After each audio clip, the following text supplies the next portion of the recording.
Superstars. They are the biggest names in any industry, any sport, you name it. The one thing that they're not always, that people get confused with, are winners. Take Joe Burrow, Cincinnati Bengals, has made a Super Bowl, has not won one, yet is a clear superstar of the NFL. I mean, even expanding that scope in football in general, how many people from this entire Kansas City Chiefs team do you recognize? The answer is probably no more than 10 unless you were a Kansas City or like NFL diehard. But like for the general population, the people that are going to be talking about the NFL on Monday in the office around the water cooler, we're not going to know half of the names. They're not superstars. They're amazing athletes, amazing players. They are not superstars. When it comes to the LTA North, formerly known as the LCS, what we need more than anything is superstars that we can latch ourselves onto and build a brand around. Sorry to use another sports example, but it has been abundantly clear over the last few years that not enough people in esports watch sports or know the real life examples that we need to be following from traditional sports because they do lay the blueprint for us. If you haven't heard of Caitlin Clark or you live under a rock, she's the biggest name in the WNBA right now, a franchise which currently is still negative in terms of its financial profitability. She is being heralded as the potential savior of the WNBA, the lady that will come in and lead the entire league into profitability and sustainability long term. That is what a superstar is.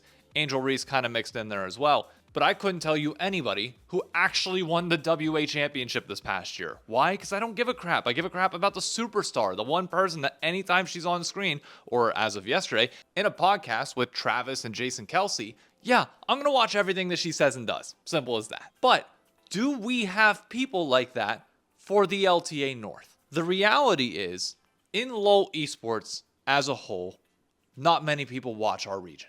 It's just the truth. When we're talking about record-breaking viewership for Worlds, for MSI, for international events, and then we're struggling to barely hit six figures for North America, no, we are a pebble in the pond that is the overall LoL esports ecosystem. Realistically, there are probably only 2 players in our entire league that would actually be considered superstars on the LoL esports front. But because I want this video to surface around the LTA North as we kind of build up to our opening day, I am going to scale this back to just a LCA, I'm going to mix up the names so many times, just an LTA North specific bubble. I need to lower that blind. Man, that sun just got bright. So what I'm going to do for this video is I'm going to break every single player down into either a superstar, an A-list celebrity, a B-list celebrity, a C-list celebrity, just in like the vacuum of North America. Now, some of these names are fresh faces, and I think like that is a good test to say like, okay, if they're a fresh face coming into the league, do they have enough hype around them to get them out of what will be the C tier list? Are you bringing something that can elevate you to a level above and beyond? Are you good in content, etc.? Because there's going to be one name on this list that I know is going to be controversial for some people where I place them. There will probably be a few, but again, this is just my opinion. Feel free to make your own list if you want. This whole video is just done to drive discussion and engagement for the league, which otherwise would not be happening right now. So let's start from the bottom and work our way up to the superstars. We're going to go C tier, the C list celebrities, the people that, honest to God, as of right now, no. They cannot carry a franchise on their back. They're probably going to drive like some interest whenever they are on screen. But beyond that, like they're just not people that I think I have the most amount of faith to grow all of this. Now, some of these names I don't know. There's going to be a few names specifically with Lion that, yeah, maybe they're bigger than I think that they are. And if they don't stand out for me as somebody who is constantly talking about LoL esports, I know for a fact they probably don't stand out all that much in the broader scheme of things, at least to North American fans and the people that we're trying to grow an audience with here, not necessarily just the international group as well. The one that I think people are probably going to be most surprised with on this one, both Surdy and Loki being this low. I'm not inherently going to watch Cloud9's content to be able to like learn the most about this kid.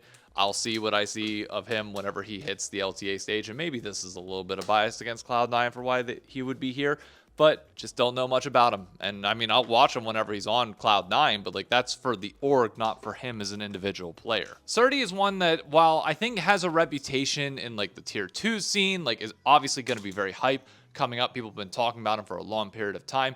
He is still a fresh face. And while I'm Sure, there's a lot of like tier 2 people in North America that are happy, like, yeah, this guy finally got his shot. The general population probably has no clue who he is yet. And that will come with time. He's a rookie. The expectation isn't for you to be as a superstar coming into the league right away. Not everybody is like Sniper, who obviously his name was out there with the T1 Invitational from the time he was 13 years old. While Surdy has had headlines over the last few years, I wouldn't say that he's of like that point where like his name is easily recognizable. Well, actually, I'd say more so his name is definitely recognizable.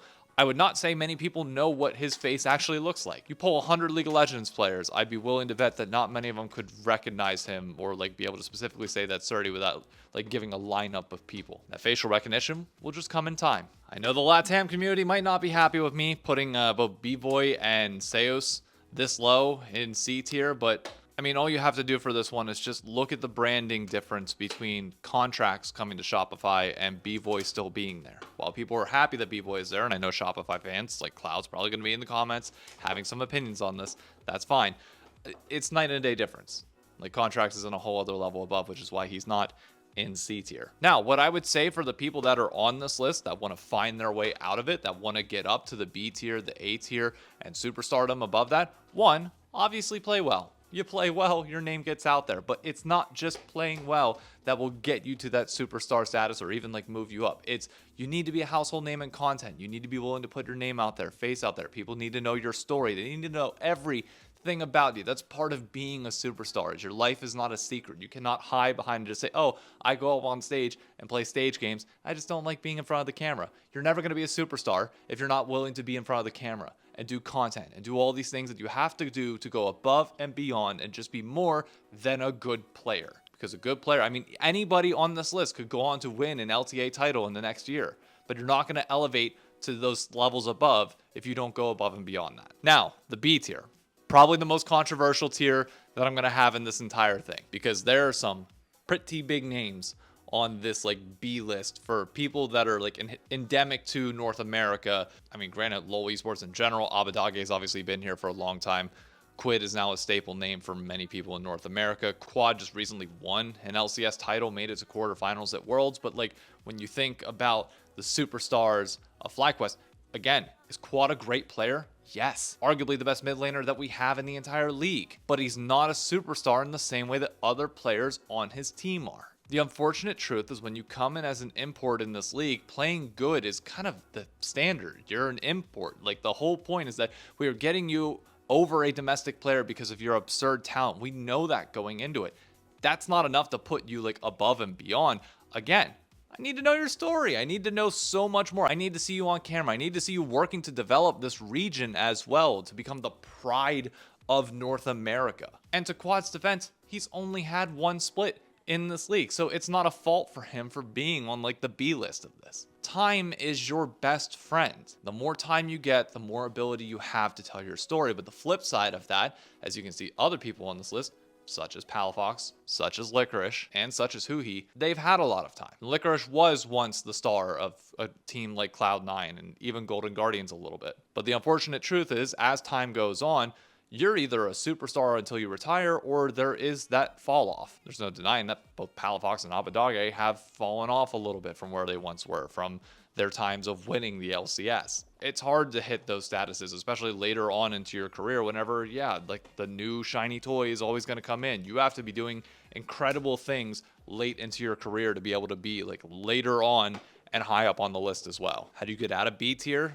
This one's a little bit tougher. For players like Umti and Quid, for Umti, I mean, the biggest reason why I have him on B tier is because I was worried that he wasn't even going to be on Team Liquid or in North America in this region. I know he's a fan of us, but like the nature of being on Team Liquid unfortunately does hurt you in this situation where it's like, Steve could just kind of get rid of you at any point in time. And I'm glad they're sticking together and good. Maybe he can improve some of the things that he needs to on the Rift and then all will be fine and he can continue to be a staple of this franchise. But like, again, when I look at like TL, he was the one piece that was like, oh, okay, if he went, and you were still excited about the rest of the roster, that does move you down to like B list for me. If you could imagine losing a player and your franchise continues on without it, you're not a superstar. You're still on the list, you're a great player, but you're not a superstar. You need a bunch of people like this. I would love for everybody in the C list to feel like they're in the B list and like fighting to go up and above, because like this is like that prime area where it's like you are prepped and ready to take off or hopefully not drop the ball and go down. The A-list, I mean, the big theme I got here for the most part is I think I got most of the younger players towards the top of the A-list. I wouldn't consider Sniper, Masu, or Yon superstars just yet. They are great upcoming names by all means, especially Masu, especially Sniper. We've known his story for a while now. They're not at like superstar caliber for me. Sniper quite literally is the face of 100 Thieves, but by nature of being on 100 Thieves and you're worried that like the franchise might fold, and there were a lot of calls for like people in the community for him to be dropped after this past year, and I'm like, what? While I don't get it, I can't discount community opinion, and the truth is like if there's any risk or even like a vocal minority of people that think that like you shouldn't be like in the spot that you are, for me that's not a superstar. Like even when Patrick Mahomes is playing bad in the NFL, we don't sit here and say like, oh, you know, maybe he shouldn't be a quarterback in the NFL. It's like, no, like come on, he might be playing bad and some people might hate the guy, but everybody has that like a minimum level of respect for like why you are there. There are notably 3 players that are kind of older in this tier, that being Vulcan, Contracts, and Fudge, all of which are players that kind of like shop around teams a lot. If they were able to stay in one place, I would possibly be willing to put them up in superstar. But because they don't, I can't really do that. Contracts is one that I'm just looking at like, dude, if you could just find a home that's willing to keep you. And he's so unlucky with like NRG literally leaving the league, with C9 getting rid of him arguably before, you know, most of us probably would have preferred. What are you going to do? It's just unlucky, but because of that, you can't be superstar status yet. But if you can make Shopify Rebellion your home and they build the franchise around you, then you're the superstar. You have all the qualities needed to get there. You're just not at that status yet. But without further ado, these are my superstars. I don't think many of these need an explanation. I think the one that would probably be most contested on this is Blabber, and that's only because of recency bias. I think people would be like, you know, Blabber might not have been what he once was, but he still is very much like the face of Cloud9. When you hear Cloud9 jungler, you know it's Blabber. Like that just is what it is. He's been the most consistent piece for them for what, 5 years now, give or take. Inspired is like the best player in the league. And again, that's not saying that like the best player in the league is automatically a superstar, but like he talks trash alongside of it. He's a great personality on camera. He's always willing to do content. Whether you like Bwipo or not, I don't care. He is a superstar. He generates clicks. He generates attention. He's decent at the game. Like everything about Bwipo is superstar. It might be superstar villain for you, by all means. I'm not discounting that side of things, because I know there's a very loud group of people that do not care for him, but that's fine. He's still a superstar. He brings attention to this league and can help elevate us to a level beyond just by getting people to watch. Whether it's hate watching or love watching, does not matter. Same goes for APA. When you have an entire split, even if people feel like it's forced, named after a thing that you are really kind of being the pioneer of, yeah, you're a superstar. No ifs, ands, or buts. You can debate about his level of play all you want till you're blue in the face, whether he's overrated, whether he's underrated, and people don't give him the right amount of attention. He's a superstar. He knows how to talk his shit. He doesn't stop. He keeps going no matter how many issues can potentially arise for him. It does not matter. That is superstar level caliber, and I really, really hope he continues to level up and also level up his shit talk and just level up his on-camera presence. That will grow as time goes on, but like it's really nice to see like he's the North American mid laner. Simple as that. Core JJ Impact, I don't think I have to say much there. Like, it's pretty self-explanatory. And Sven is the one that, yes, I know he has swapped teams a good bit, but there's just something about the guy that, again, people tune into. Whether it was like back in 2018 with the TSM Best in the West, or even now going back to C9 after like being their support. Like, he's just a guy that is great on camera, great on content. He gives people a reason to watch. He's had many supporters throughout the years. His audience seems to continue to grow despite LCS viewership dropping. Like, his respect in the community just continues to rise. And I think he is a guy that, like, even when he's done playing, like, he has a career on broadcast. And that, to me, screams superstar.